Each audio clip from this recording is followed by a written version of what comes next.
اگر ایسا کوئی کام ہو جو بالکل اس کا کوئی امکان نظر نہیں آ رہا آپ کے خیال میں کہ یہ بھی ہو جائے گا کہیں، یعنی ناممکن کام ہو، تو اس کے لیے میں آپ کو آج انشاءاللہ ایسا عمل بتا دیتا ہوں کہ اس کے بعد انشاءاللہ وہ ناممکن کام جو ہے ممکن بن جائیں گے، چاہے جو بھی کام ہو۔ آپ کی کوئی حاجت ہو، آپ کا کوئی کام ہو جو اٹکا ہوا ہو، آپ کا کوئی بندش ہو، جو بھی ہو، چاہے جادو کی وجہ سے ہو، چاہے کاروبار بند ہو، بندش ہو، رشتے بند ہوں، رشتوں کی بندش ہوئی ہو، آپ کے بچیوں کی رشتے نہیں آ رہے، سب بندشیں دور ہو جائیں گی۔ ناممکن کام جو ابھی تک کئی برسوں سے اٹکے ہوئے ہیں وہ انشاءاللہ وہ بھی انشاءاللہ ہو جائیں گے۔ اللہ تعالیٰ کے ناموں میں سے ایک ہے بدیع۔ بدیع کس کو کہتے ہیں؟ جو بغیر کسی نقل کے پہلی بار پیدا کر دیتے ہیں۔ آسمان پہلے تھے، اللہ تعالیٰ نے جب آسمان پیدا کرنا چاہا تو کوئی نقل تھا اللہ تعالیٰ کے پاس کہ بھئی اس طرح بنانا ہے؟ اللہ تعالیٰ نے پہلی مرتبہ جو دیکھو، جب کافر لوگ انکار کر دیتے ہیں کہ بھئی یہ ہڈیاں ٹوٹ جائیں گی، یہ مٹی ہو جائیں گی، تو پھر کس طرح سے یہ جسم بن جائے گا؟ تو ان سے یہ سوال اللہ تعالیٰ بھی فرماتے ہیں کہ یہ پہلی مرتبہ کس نے کیا؟ اس کا تو نام و نشان بھی نہیں تھا، آپ کی ہڈیاں کدھر تھی پہلے؟ اللہ تعالیٰ نے بغیر کسی نقل کے پہلی مرتبہ آپ کی ہڈیاں بنائی۔ اسی طرح آسمان بنایا، اس کا کوئی نقل نہیں تھا کہ اللہ تعالیٰ ان سے نقل فرما رہے تھے، نعوذ باللہ۔ اللہ تعالیٰ نے پہلی مرتبہ ایجاد کیا سب کو۔ دیکھو، ایجاد کرنا مشکل ہوتا ہے۔ یہ بلب، صرف بلب تو چھوٹا سی چیز ہے نا، یہ پہلے جب سائنسدان اس کو ایجاد کر رہے تھے، کتنے سوچ، راتوں کو سوچ، دن کو سوچ کہ یہ بلب کس طرح بنے، ایسا کوئی چیز بنا لیں کہ وہی اس میں روشنی ہوگی۔ یہ پنکھا کی مثال لے لیں، لیکن جب اس نے اپنے دماغ کھائے دنوں راتوں کو تو وہ بلب ایجاد کی۔ اب کتنے بلب بنتے ہیں روزانہ؟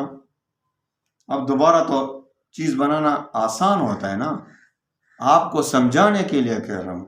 اللہ تعالیٰ کو جس طرح دوبارہ پیدا کرنا آسان ہے، اسی طرح پہلی مرتبہ آسان ہے۔ اللہ تعالیٰ کے ہاں تو کوئی مشکل ہی نہیں۔ تو اللہ تعالیٰ نے آسمان بنائے پہلی مرتبہ، اس کا کوئی نقل موجود ہی نہیں تھا۔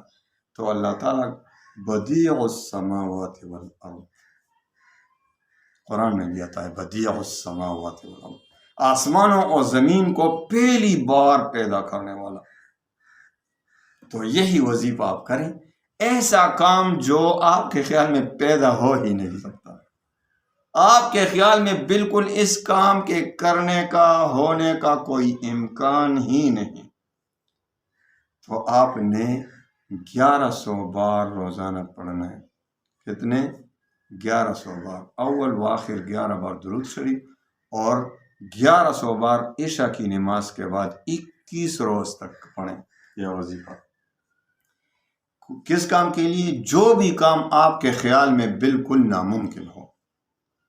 تو عشاء کی نماز کے بعد باوضو بیٹھیں اور یا بدیع السماوات والارض، یا بدیع السماوات والارض، اے آسمانوں اور زمین کو پہلی بار پیدا کرنے والے، یا بدیع السماوات والارض 1100 مرتبہ پڑھیں، اول و آخر 11 بار درود شریف، اور آخر میں خوب دل سے اس کام کے لیے اللہ تعالیٰ کی بارگاہ میں دعا کے لیے ہاتھ اٹھائیں، اللہ تعالیٰ سے دعائیں مانگیں کہ یا اللہ، جس طرح آپ نے آسمانوں کا کوئی نام و نشان نہیں تھا آپ نے پیدا فرمایا، اسی طرح زمین کا کوئی نام و نشان نہیں تھا آپ نے بغیر نقل کے پہلی بار پیدا کیا، سارے کائنات کوئی نام و نشان نہیں تھا آپ نے پیدا فرمائے، انسانوں کو پیدا فرمایا، اسی طرح جنات کو پیدا فرمایا، سارے کائنات کو اللہ آپ نے بغیر کسی نقل کے پہلی بار پیدا فرمایا۔